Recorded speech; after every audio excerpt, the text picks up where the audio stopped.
All right, I want to take this opportunity to welcome everyone. My name is John McAllister, and I'm part of the business development team here at Baird. On behalf of your Baird advisor, I want to welcome you to this special edition of our Baird Wealth Strategy series entitled Breaking Down the One Big Beautiful Bill Act. In this webinar, Tim Steffen, Director of Advanced Planning, and Kelsey Clare, Senior Tax Strategist, are going to discuss what the Act means for tax planning and long-term financial goals. Before I turn the call over to Tim and Kelsey, I have a few housekeeping items to highlight. First, for optimal viewing, we suggest setting your layout to the side-by-side view via the circle in the upper right corner of your screen. All participants are in listen-only mode, but we would love to hear from you. Time allowing, we'll host a Q&A session at the end of the call to address as many questions as we can. And you can submit a question by clicking on the Q&A icon. Be sure to address your questions to all panelists. Given the topic, Kelsey's going to respond to as many of your submitted questions as she can during the session. And as I said, time allowing, we'll have some additional questions at the end. This presentation is being recorded and will be available to you via either your Baird financial advisor or on bairdwealth.com about a week following today's call. So with that, thank you again for joining us. I will now turn the call over to Tim Steffen. Tim, the floor is yours. All right, thanks, John. Welcome, everyone. Thanks for joining us in this special edition session. I know it was kind of a short notice one, but hopefully we'll be able to share some good information with you on what's been going on from a legislative standpoint here.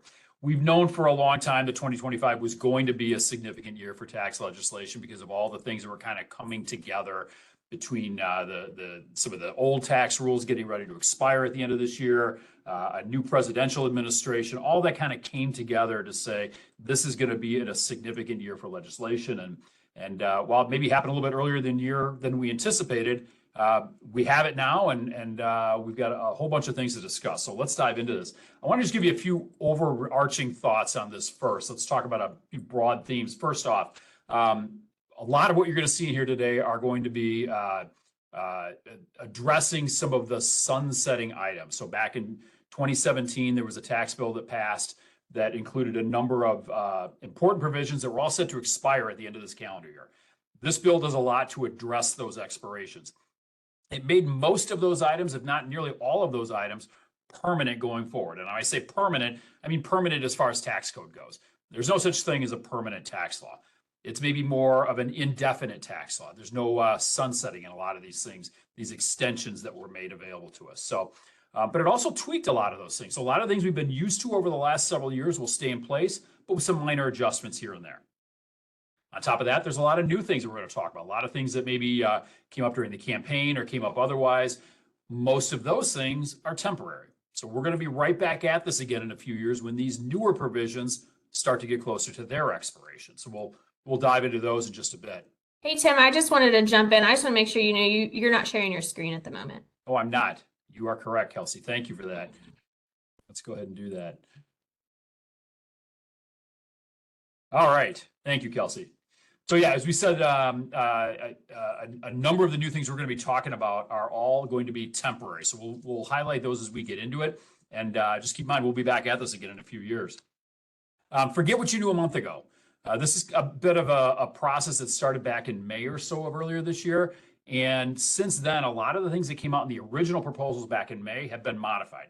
So if you think you knew what was in this tax bill back in May, just as an aside, those things have very likely changed. So kind of forget about what you knew earlier this year and focus on what we're going to talk about here today.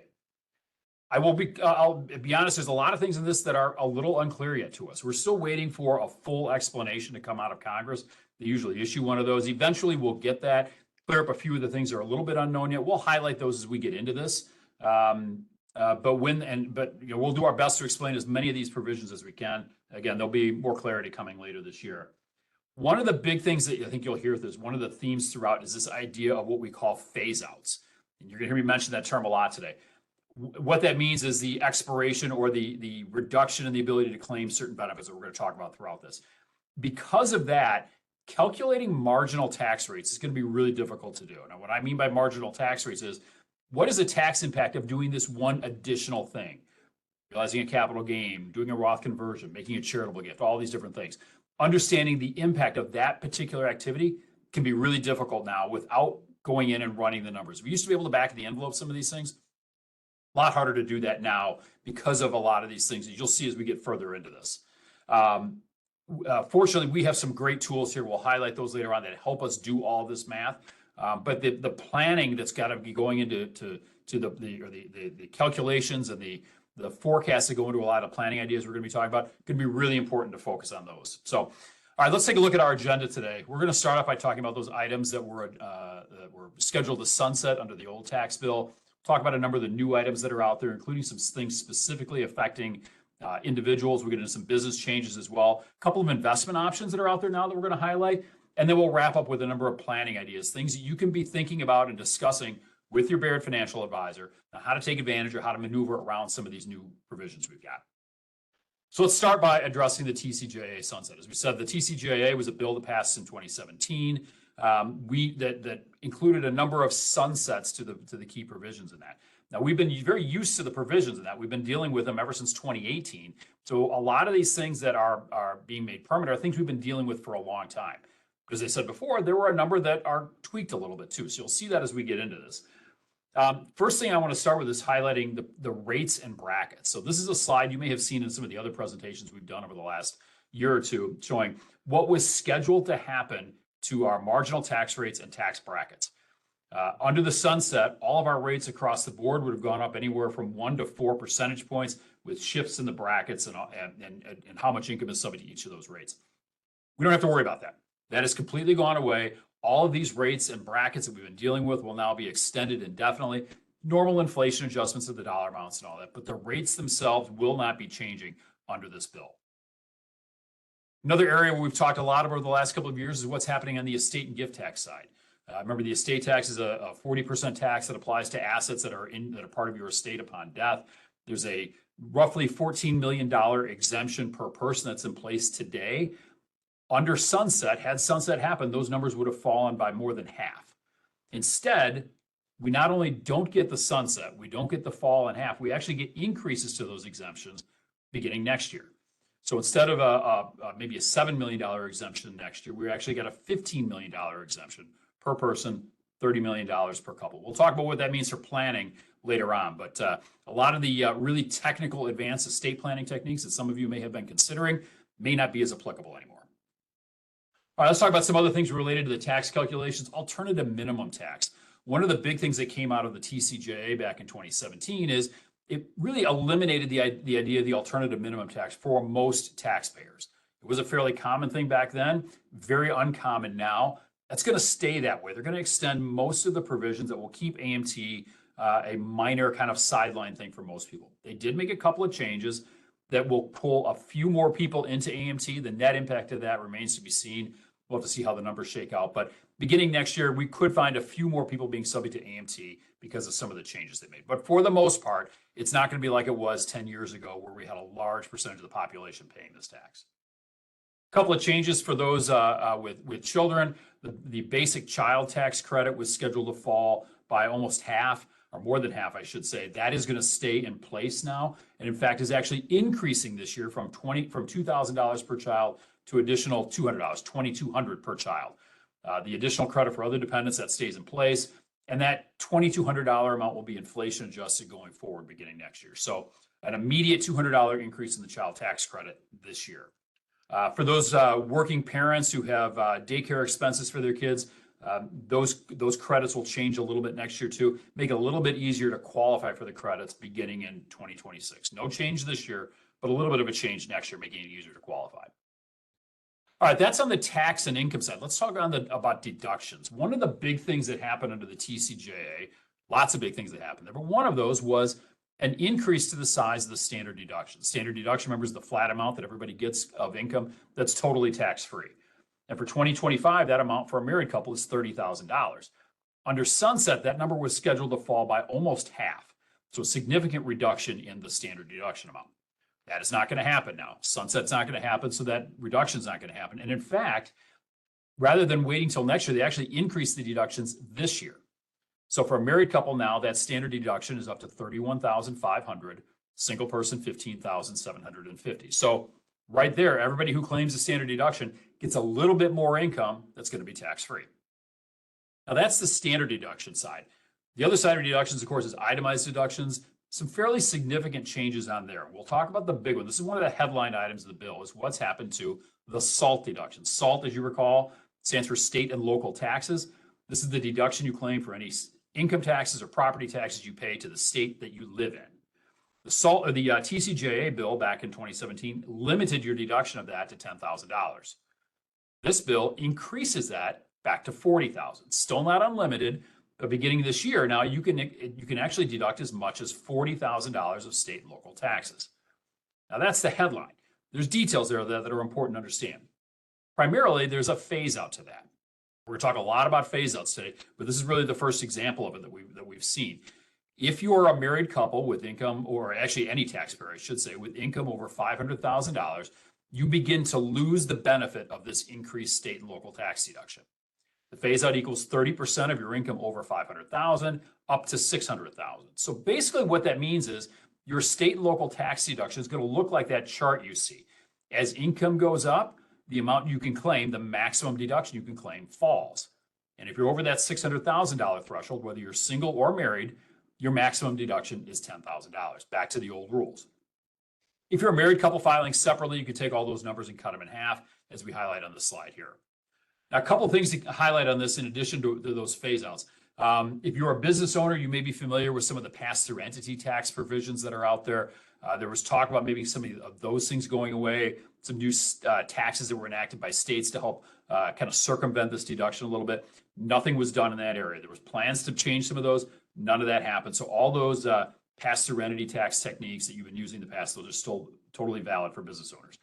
This change does apply this year. So this increase applies right here in 2025, but it's limited. It's a 4-year window only, 25 through 28. What happens after 2028? Who knows? We'll have to, right then, as the law is written now, we'd go back to just the same flat 10,000 for everyone. But we'll see what happens as we get further into this. But I want to highlight this idea of the phase out because it's going to apply in a lot of other things we talk about. A $40,000 threshold or deduction for those at lower income levels. And then it gradually reduces for people whose income is in this highlighted range you can see on the slide.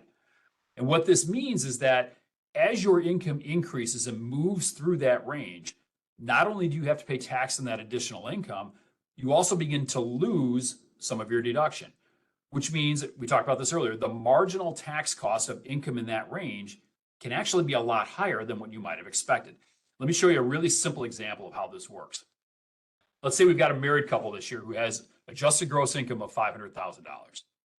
They take the full SALT deduction of $40,000, and then they've got some other deductions, some mortgage interest, investment interest, charitable gifts, medical expenses, whatever it might be, another $30,000 of those for total deductions of $70,000. That makes their taxable income $430,000, and then under today's rules, the tax on that would be about $92,000, let's call it. Now, let's say they went out and recognized an additional $100,000 of income. Maybe it was through a Roth conversion, let's say. So now their income is up to $600,000, went up $100,000. As a result of that, not only do they have to pay tax on that additional $100,000, but they lost $30,000 of their state and local tax deduction. Fell from 40 down to 10. So that $100,000 of extra income actually created $130,000 of taxable income. The tax on that was over $43,000, making the effective tax cost on that $100,000 of income more than 43%. Now, there's no 43% marginal tax rate. At that rate of income, you're actually at a 35% marginal rate. But it's not about the rate, it's about the additional income you have to recognize. So planning for people within this income range becomes really important. You've got to make sure you understand that this additional income you recognize is not only going to be taxed, I'm going to lose some deductions as part of that. So the planning in that range becomes really important. You're going to see this theme through a lot of the other things we're going to talk about today with these phase-out ranges. Landing in these ranges can cause you to pay additional tax that you might not have anticipated. We'll give you a really good slide that highlights those towards the end. Let's talk about a few other changes on the deduction side. The idea of personal exemptions, that used to be the deduction you claim for yourself, your spouse, your kids. That's been gone for a number of years. It's now permanently gone, although there is a somewhat similar version of it coming back next year. We'll talk about that later. The phase out of itemized deductions. This was a rule that said for people with income over a certain threshold, you began to lose the benefit of your deductions. That P's limitation is what it was called. That's been gone for several years. That's permanently gone. But a new version of it, sort of like that, is going to be coming into place next year. Again, we'll talk about that in just a little bit. And then the rules on mortgage interest deductions, for example, the ability to deduct the interest you pay in your mortgage, the cap on the size of the mortgage hasn't changed. The rules on home equity loans have not changed. The only thing that will change beginning next year is a deduction for any PMI, that mortgage insurance that you might pay to your bank. Now that's a small deduction. It phases out very quickly, not going to affect a lot of people. We've had this several years ago. It's now back again. Not going to affect a lot of people, but it is something out there. If you're eligible for it, you might want to try and claim that deduction.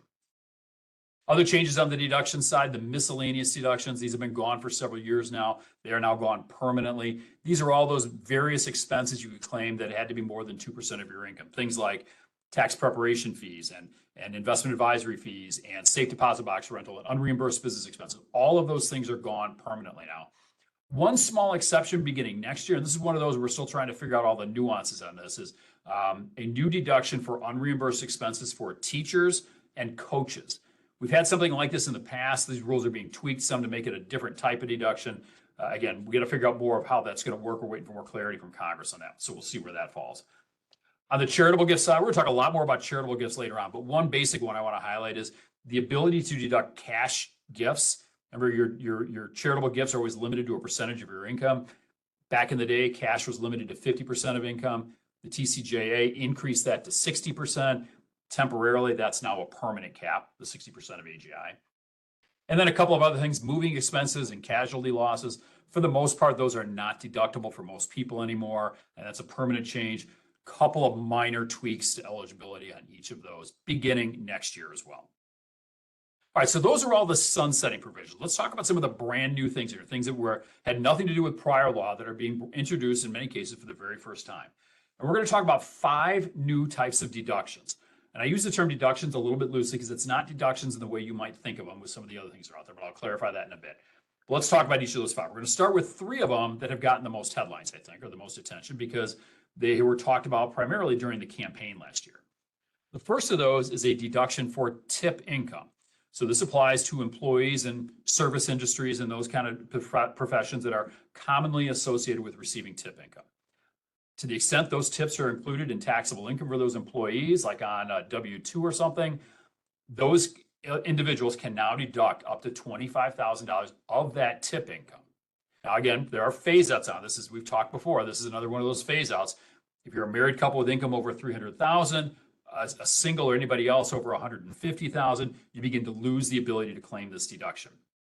Now, not every profession, you can't just start paying tips to everybody and have it be tax-free. The IRS is going to publish a list later this year of professions eligible for this deduction, and we'll find out more about that later on.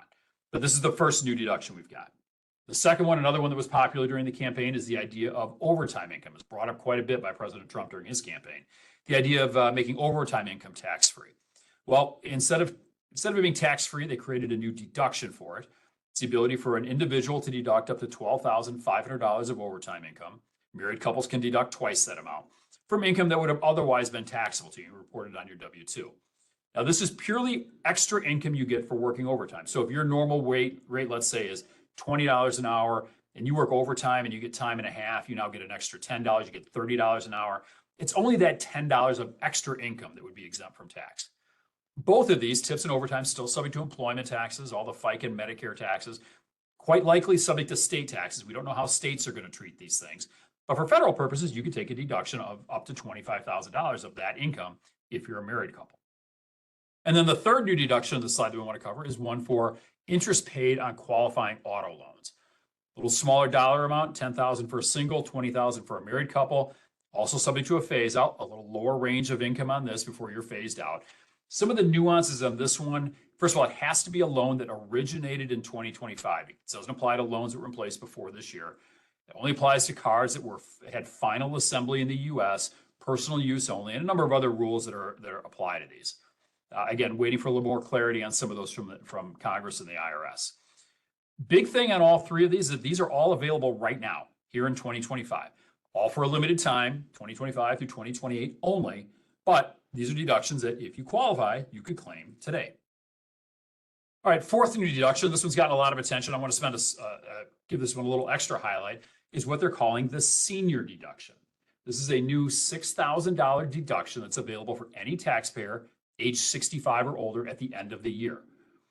If you're a married couple and you're both over 65, you can each claim the deduction for a total of $12,000.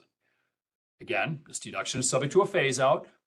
It's a much lower income level for this one. Married couples, it starts to phase out at $150,000 of income, singles at just $75,000.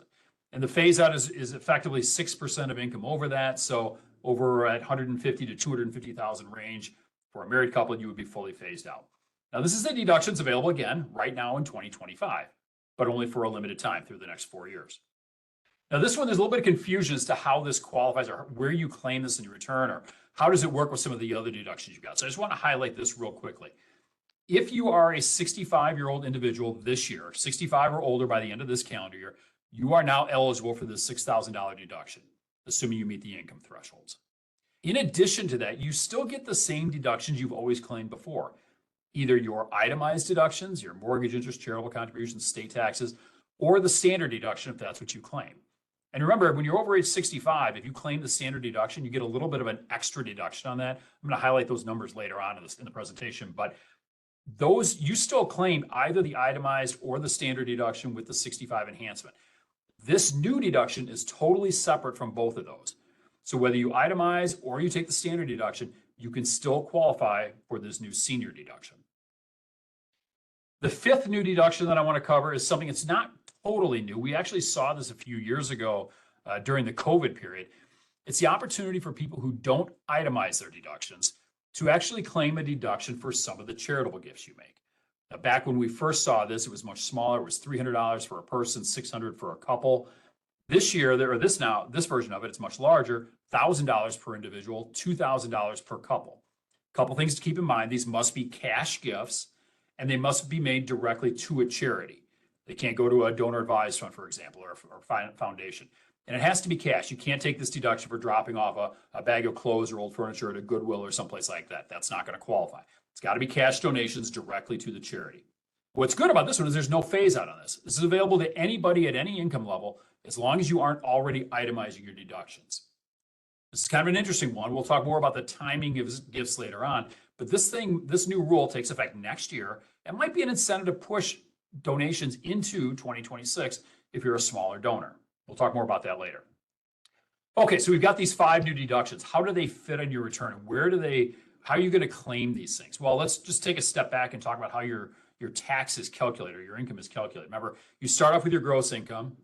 You get what are called adjustments. These are certain types of deductions. They're called adjustments. They're things like IRA contributions and self-employment tax and a couple of other things. Those get you to what's called adjusted gross income. That's an important number because so many of your other tax calculations are based on that number. Then you get your deductions, which might either be the standard deduction or your itemized deductions. Those reduce AGI and get you down to what's called taxable income. Several years ago, under the TCJA, they created a new type of deduction. It's not an adjustment, it's not a deduction, kind of fits somewhere else in between there for what we call qualified business income. We'll talk more about that in just a little bit. That was the only one of this type. Now, all 5 of these new things fit in there as well. So these are all going to be deductions that are not adjustments, and they're not deductions. It kind of fits somewhere else in the return. The important thing is, one, they're available to you whether you take the standard deduction or you itemize. That is no bearing in your ability to claim these 6 things now. But 2, they won't reduce your adjusted gross income. So these kind of things can't be used to help you maybe make it easier to deduct medical expenses, or avoid the 3.8% investment tax, or to avoid IRMA for the retirees out there who are trying to manage their Medicare premiums. These deductions won't help you in any of those areas, unfortunately. Other things that can be done, we can talk more about that separately, but that's where these new 5 deductions are going to fit into your return, somewhere like this. All right, let's shift gears now, go back to a few other changes that will be affecting individuals. A couple of things that are kind of significant, new ones that we hadn't seen before that we want to go back to. We talked earlier about how the P's limitation, something that caps the benefit of itemized deductions for higher income taxpayers, that's gone away, but it's come back in a little bit different form. This is what I'm referring to. There is a new limit on the tax benefit of your itemized deductions. I don't want to get too heavy into the math of this because the numbers get a little strange, a little tough to follow. But the gist of it is this.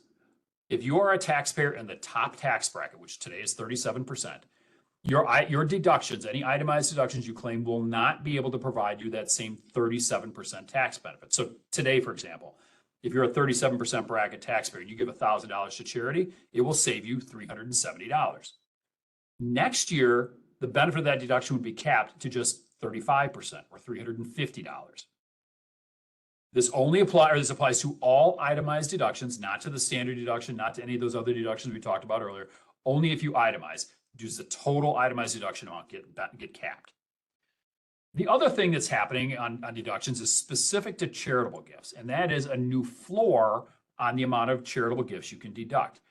Think about how your medical expenses work, where medical expenses have to be more than 7.5% of your income before you actually get a deduction for those. Charitable gifts now work kind of the same way. Much smaller threshold. It's only 0.5% of income. What that means here is you kind of look at the example we've got on the screen is that if you're a taxpayer with $100,000 of income, 0.5% of that is $500. Your first $500 of charitable gifts are non-deductible. They don't provide you any value. Anything over that becomes a deductible expense, but that first 0.5% of AGI would not be. So when you take these two things, the floor on the ability to deduct charitable gifts and the ceiling or the cap on the benefit of all itemized deductions, this brings the thought that maybe with charitable giving in particular, it makes sense to bring some of those 2026 gifts into 2025. These two new rules take effect next year. To avoid the impact of those, it may make sense to bring some of those deductible expenses, charitable gifts in particular, into this calendar year. 529 plans, you may be familiar with those. Those are the great savings accounts we've got that help you get tax advantage savings for college funding. Those rules have been gradually changing over time. They're changing again beginning this year, allowing more K through 12 type expenses to be able to use 529s for more K through 12 type expenses, including books and materials, tutoring, those kind of things, as well as credentialing and continuing education program classes you might be taking. And then beginning next year, the cap on those K through 12 expenses will go up from $10,000 to $20,000 per year out of your 529 plan. So a couple of expansions on 529s and also expansion in the amount that employers can provide for education reimbursements on a tax-free basis. That will be inflation adjusted a couple of years from now. A change to the way gambling losses are treated. So the general rule is for 2025, if you are a gambler of any kind, whether it's lottery tickets or out to Vegas or sports gambling, whatever it might be, your losses are generally only deductible up to the extent of your winnings. They're reported in two different spots in your returns. They don't directly offset each other, but the amount of losses you can deduct is limited to your amount of winnings. In 2026, that's going to be a little bit different. In 2026, your losses are automatically going to be reduced by 10%.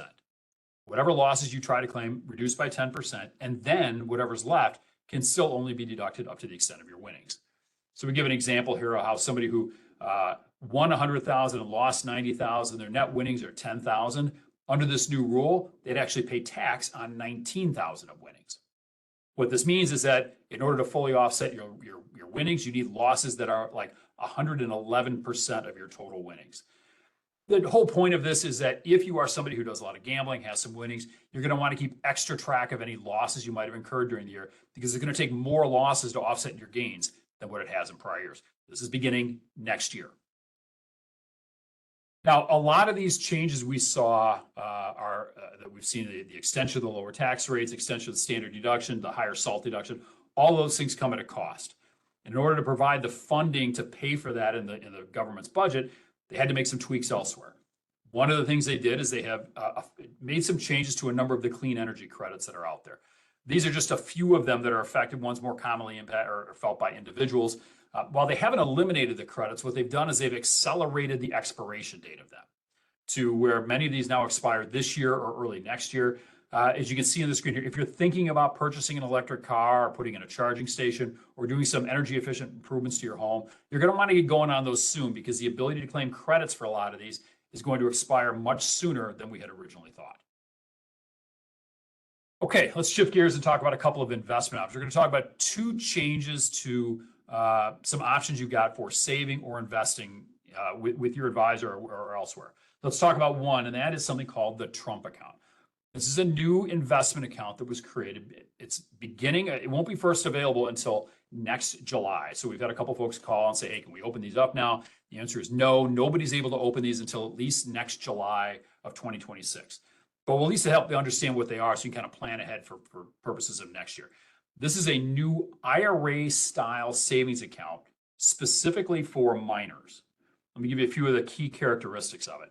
First of all, annual contributions are capped at $5,000 per year. Those can be made by the minor themselves, by other adults or other family members. Employers can contribute to this, and there's even provisions for other entities to contribute to these accounts as well.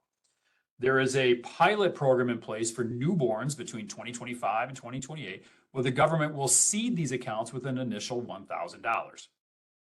These are meant to be long-term investment accounts, so there are restrictions on how the money can be invested. It's got to be invested in low-cost equity funds or ETFs. Once the child turns 18, or in the year the child turns 18, no more money can go into these. And up until the child turns 18, no withdrawals can come out of these. So a couple of very limited exceptions for death of the child, rolling to an ABLE account for disabled individuals. But in general, once the money's in there, it's got to stay in the account until at least age 18. Once that child turns 18, however, this account becomes effectively an IRA. Now, it's not exactly an IRA. You can't, at this point, we don't think it can be rolled into other IRAs. We don't know if Roth conversions can be done on these or anything like this. It's treated from tax standpoint like all the other IRAs we already have. Any withdrawals of earnings, fully taxed as ordinary income.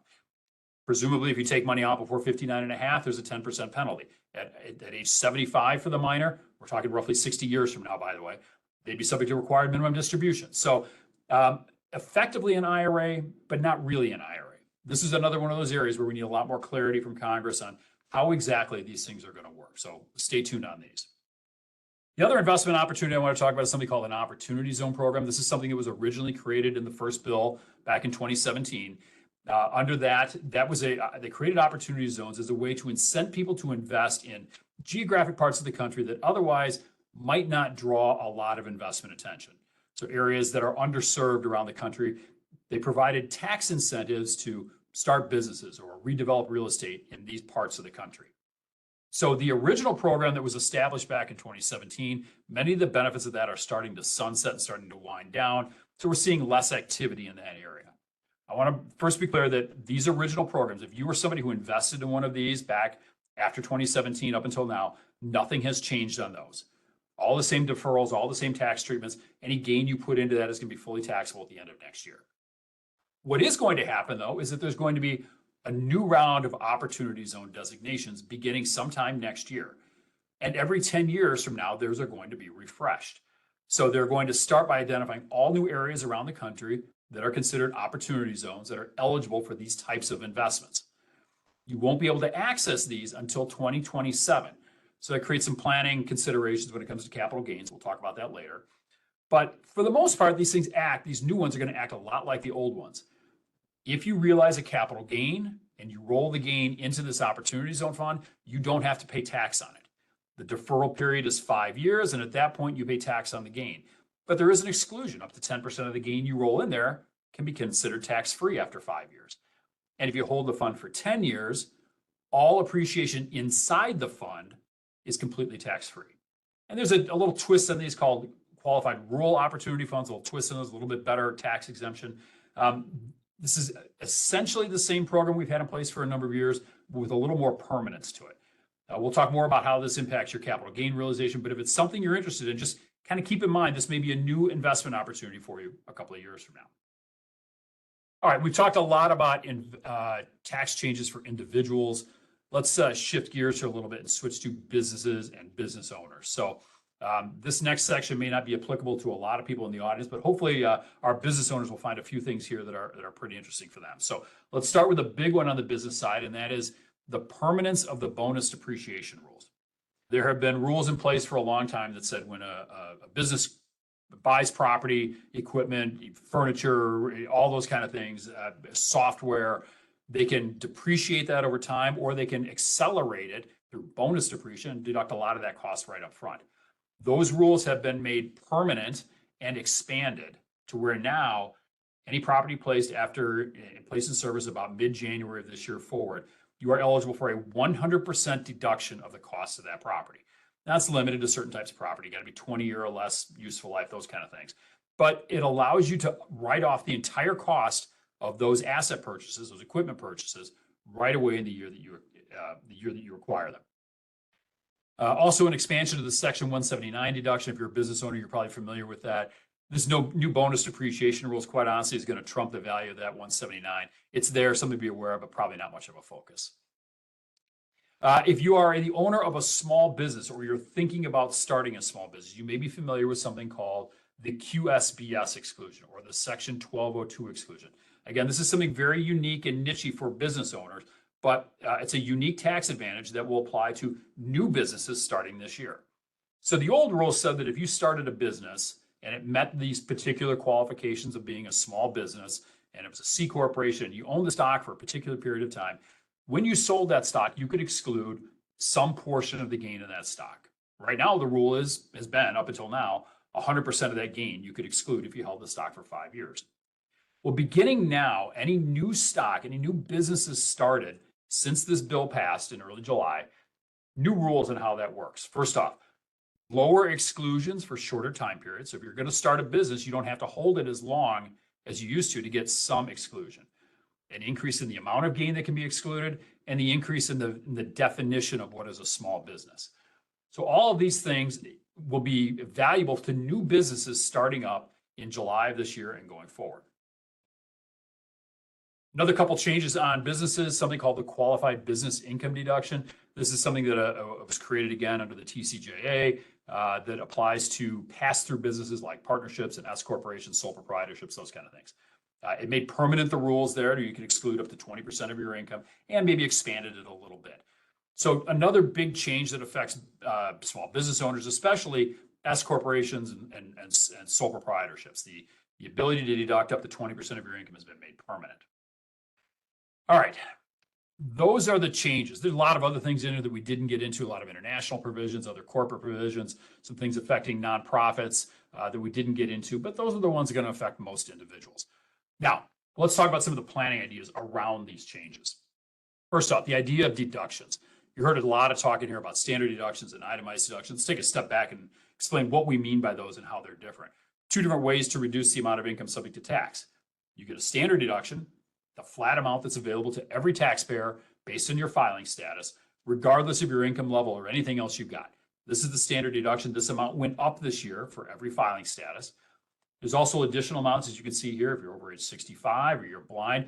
This is not the $6,000 deduction we talked about for seniors. That is a totally separate thing, doesn't apply here. We're talking just strictly about the standard deduction. The other side of deductions is called the itemized deduction. These are specific expenses you incur that can be used to offset income. And it's the same deductions we've had in the past with just a couple of changes. We've still got charitable gifts with some new rules, mortgage interest and medical expenses, but the state and local taxes, that's the one that's going up quite a bit. It used to be taxed at $10,000, or limited, I should say, to $10,000. Now that cap is up to $40,000. So we've got a larger standard deduction, but we also have a larger ability or an increased ability to itemize because of this new higher cap on the state and local taxes. So does this mean people will be taking the standard deduction or will they be itemizing? I think that remains to be seen. If we go back to when these rules were first implemented under the TCJA and compare what happened right after that, you'll see that way back in the day before these rules changed, it was pretty historically consistent. About 30% of taxpayers would take the itemized, the other 70% would take the standard deduction. Once these rules changed, however, in 2018 and up till now, that number fell off quite a bit. Only 10% of taxpayers would actually itemize. Most people, the vast majority of people, use the standard deduction.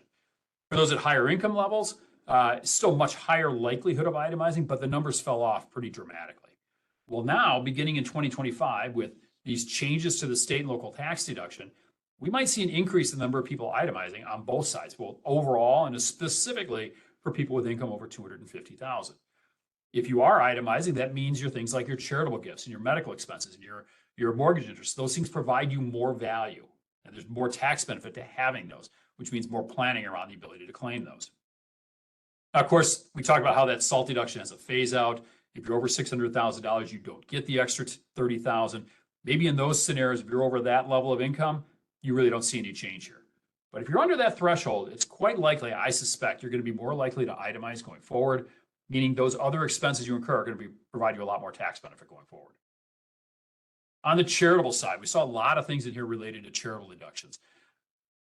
Couple of different takeaways from this. For our higher income clients, those who are in the top tax bracket, you may find it's more advantageous to you to accelerate charitable gifts out of 2026 into 2025. Reasons for that would be one, remember we've got that overall cap on the value of your deductions next year. This year they can offset income at 37%, next year just 35%. Next year you've also got that 0.5% floor on the ability to deduct your charitable gifts. So a couple things to keep in mind that maybe it makes sense to bring those gifts into 2025. Maybe something like a donor advised fund becomes a valuable product or tool to use to kind of house those gifts while you figure out who you actually want to give them to. Flip side of that is smaller donors, those who don't typically itemize, but give a little bit of money to charity every year, may want to push some of their gifts into 2026 because of that new $1,000 or $2,000 deduction if you're married for cash gifts made for those who don't itemize. So understanding, are you somebody who might want to accelerate your gifts or defer your gifts? That's something where we can help you understand the impact of those two and quantify some of the differences. Trump accounts. Remember, these are not available until next year, and they're only available for kids under the age of 18. But they become another arrow in the quiver of ways to save money for minors. We've always had OBBBA accounts. Those have been the standard brokerage account for a minor child. 529 plans continue to be a great way to save for college. Minor IRAs, if you've got a minor who maybe works a part-time job and puts some of their money into an IRA, those still remain very viable techniques. But now we've got a fourth option here, the ability to put money into a Trump account. And they all have their own pros and cons, their own advantages and disadvantages. It's just another thing to think about next year on if you're making gifts to a minor, for example, where do you think you might want to make that gift? You're going to put it in the OBBBA, the 529, or maybe consider one of these other options beginning next year. Some other planning considerations to think about. We talked about earlier how the estate tax exemption amount, instead of falling dramatically next year, has now gone up from 14 million this year to about almost 14 million this year to 15 million in 2026. We've talked a lot about this over the last couple of years about how if this exemption does fall to the $7 million threshold, there may be some real opportunities to do some significant wealth transfer to take advantage of that exemption before it goes away. Well, with that exemption now made permanent and increasing, some of those larger wealth transfer techniques may not be as pertinent or as important to get done before the end of the year. So the estate tax may become much less of an issue for those whose thresholds are below that higher exemption. If you're a married couple with more than 30 million of net worth, you still need to be considering estate tax exemptions or techniques. You're probably never going to be able to fully escape the estate tax. But if you're below that, estate tax is much less of a concern for you now. But don't let that let you get complacent about estate planning. Estate taxes may not be important, but estate planning is still incredibly important. If you care about who gets your assets and when and under what circumstances, you need to have an estate plan in place. You need to be able to tell and give your heirs and those who follow behind you or those who take care of your estate direction on what to do with your assets and who should get what and when. Estate planning is still incredibly important. Just estate taxes may not be the priority anymore. We talked about some of the new investment options out there, in particular these opportunity zone funds. Remember, these are vehicles that are used to help shelter the tax on realized capital gains. Now, these new opportunity zone funds don't become available until 2027. So it's another year and a half almost before we can actually use these. But does it make sense then to consider delaying realizing capital gains if these funds are something you want to take advantage of? These are not something that everybody's going to use. They're an illiquid, somewhat expensive, a little bit of risk to it because it's real estate development projects. They're not going to be for everybody for sure. But for those who think they may be interested in taking advantage of these new funds, you may want to consider delaying the recognition of capital gains till closer to the end of 2026 when you've got a window of time and you can invest in these new funds. You have 180 days from the date of the gain to invest in an opportunity zone fund. You realize that gain today, this is not going to be an option for you. You're going to have to do it late in 2026 or early 27 to be able to qualify. So something to think about as you're beginning to realize gains. Now, should this be something that drives your overall investment portfolio? Probably not. If you've got something in your portfolio where you're overweighted or it just doesn't make sense from an investment standpoint anymore, the best thing to do is probably move on and reinvest and forget about these OZ fund opportunities. So don't let this one particular thing be something that hamstrings you on making important and relevant changes to the rest of your portfolio. something to consider, but it shouldn't be the driving force behind your investment portfolio. For those of you forming businesses, if you're starting up a new business this year, the idea of the structure of that business is going to be incredibly important. Whether you start up as a sole proprietor or an S corporation or a partnership or a C corporation, there are significant tax implications to that decision. And choosing the right form of entity has never been more important. So you got to make sure you understand what is the implication of what type of entity I choose to form for my business and how, what benefits am I going to be able to claim as a result of that. So be very thoughtful. If you're starting a business up now, what is the exact form you want to use for that business? Because that decision is important and really timely. Okay, that's what's happened this year so far. Let's not forget about all the other things that have taken effect early this year that happened late in 2024 or early 2025 that we're now dealing with. 3 big ones that we want to remind everyone about as you start doing your planning for this year. Remember, at the end of 2024, we had something passed called the Social Security Fairness Act that eliminated a couple of provisions in the Social Security rules that would have reduced the amount of benefit you're eligible for, a lot of the Social Security benefits that some people were eligible for. As a result of that, because those provisions were eliminated, you may be able to claim larger benefits now. You may be receiving larger benefits today. Make sure you factor that into your planning going forward. There's a new rule that takes place this year that allows individuals between the ages of 60 and 63 to put a little additional money into their employer retirement plans. If you're in that window, make sure you're taking advantage of that, and that may affect some of your planning this year. And then the big one, something we've talked about a lot over the last few years, is these new rules on inherited IRAs. This first came into place back in 2019 when the rule was passed, became effective in 2020, but it was only late last year, mid last year, when we got the final rules on how this is all going to work. Those rules are now fully in place. If you inherited a retirement account between 2020 and 2024, it is very likely that you have to take a distribution from that account this year and need to over the next few years, subject to this new 10-year rule you may have heard of. This isn't something you've had to do in priors, but this is the first year these rules are fully in place. So be prepared. If you've got an inherited retirement account, understand you may have to take a distribution from it under these new rules. Now, that doesn't apply to everybody. There are some exceptions, but in most cases, I think that's something you're going to have to be aware of. Okay, a lot to consider there, as you can tell. A lot of new things going on, a lot of different pieces that you have to consider, a lot of moving parts to keep in mind. This is where I think your Baird financial advisor can come in and really provide an important role. Let me just give you a quick illustration of just some of the new things you have to take into account as you're doing planning for this year. So I'm going to show you a chart that this is going to apply to married couples filing jointly. If you're a single taxpayer, these numbers would be a little bit different. But I want to show you all these different phase outs that are out there. We talked about that a lot at the beginning and how all these new rules come with phase outs. So just to give you a visual as to how these all apply, take a look at this.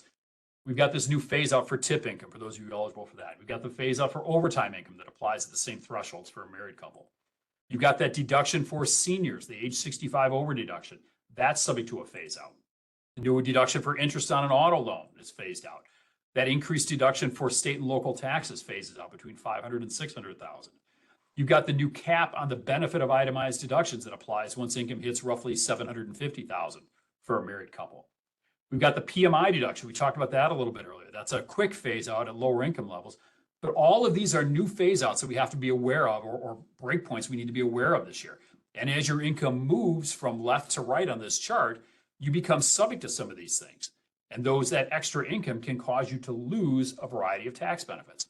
And while we're looking at the new ones this year, let's not lose track of the ones that have been in place for a long time. For example, the ability to deduct your contributions to an IRA, that phases out as your income increases. The ability to even make a contribution to a Roth IRA, that phases out as income gets higher. Then you've got things like the 3.8% net investment income tax. As your income crosses a threshold, you could be subject to that 3.8% tax on some of your investment income. There's also a point where if you've got kids, where you begin to lose the benefit of the child credit. That new $2,200 credit phases out for couples with income over $400,000. And then, of course, for our retirees, we always talk about IRMA, the income-related monthly adjustment amount, those break points that can cause you to pay higher Medicare premiums 2 years after you have the income. So as you can see, all of these things are factors to consider as you start working through planning your income and your deductions for this year and into the future. Because all of these things you're seeing in this screen, for the most part, are applying this calendar year and are applicable right now. So knowing that there's this added complexity out there, what can we do to help you out with that? What can your Baird advisor do to help you? We have some great tools that we use that allow us to really kind of dig deep in some of the tax issues that you may be facing. Some of you may have gone through some of these before, but I want to highlight two things we're able to do to help you out. One is our tax return review. Hopefully most of you have completed your 2024 tax return by now. We've still got a couple months before they're actually due, but I suspect most of you have them done. Send a copy of that over to your financial advisor. Let them take a look at it. We can run it through our tool that can help us identify key breakpoints, key numbers, key data points related to your tax return from last year, as well as identify some planning opportunities going forward that might be relevant to you. It's also a chance for us to check to just make sure that, hey, those things that we did, those planning suggestions that we implemented last year, let's make sure they were actually reported correctly on the return. And once we've done a full review of what happened last year, gotten a better understanding of how that might impact this year, we can then start looking at some scenario modeling for this year. This is just a snippet from the tool that we use that shows how we can run multiple planning scenarios of multiple, showing different levels of income and deductions, and how those items are going to be or will affect your total tax liability. The screenshot I've got here just simply compares how an individual's tax liability will change under the new law as compared to the old law. And you can see this person gets a larger standard deduction. They get a little increase in the child credit, and their total tax liability for this couple fell by almost $1,200 just by and with nothing new going on, all the same things they've done before. And then as we start building in things like conversions or realizing capital gains or making charitable gifts of some kind, qualified charitable distributions, all these things, we can better understand the impact of those by running it through our scenario modeling. So talk to your Baird financial advisor. They have access to tools that can help run all these scenarios for you and hopefully provide you a little bit more comfort level in some of the things we've been talking about with all these new changes. So with that, I want to thank everyone for joining here. I'm going to turn the call back over to our moderator, John, and we'll come back with questions in just a moment. All right, Tim, thank you so much for sharing your expertise here. It's a lot to digest in a relatively short period of time. We do have a few minutes for some questions, so I'm going to turn it over to Kelsey to review these. I know she's also been responding to a number of questions during the presentation. As a reminder, if you do want to ask a question, you do so via the Q&A icon in the bottom right side of your screen, and make sure to address that question to all panelists. So Kelsey, I will let you have it. Perfect. Thanks, John. So yeah, kind of going through some of the questions that have come through the chat here. Tim, I'll just kind of throw some of these at you. Regarding the auto loan deduction, does it matter if the auto is a new auto or can it be a used auto? It's a good question. I believe it has to be a new auto, but that's probably one I should confirm to be sure. You're nodding your head, Kelsey. You think so too? Yes. Okay. Yep. Yeah, we'll go with that. We'll go with it's got to be a new car then. Perfect. And then also it has to be assembled in the United States. So Right. Yeah. Final assembly is the term they use, but yeah. Correct. Yep. So does the 0.5% floor on charitable gifts also apply to the new deductions that are below the line for those claiming the standard deduction? Great question. No, that 0.5% only applies to the extent you claim the itemized deduction. So that $1,000 or $2,000 deduction if you're married, that is not impacted by the 0.5% floor. We're getting actually quite a few questions asking how the change in Social Security taxation was addressed in the bill. Great. Yeah, so one of the big talking points during the campaign was that Social Security benefits would be tax-free.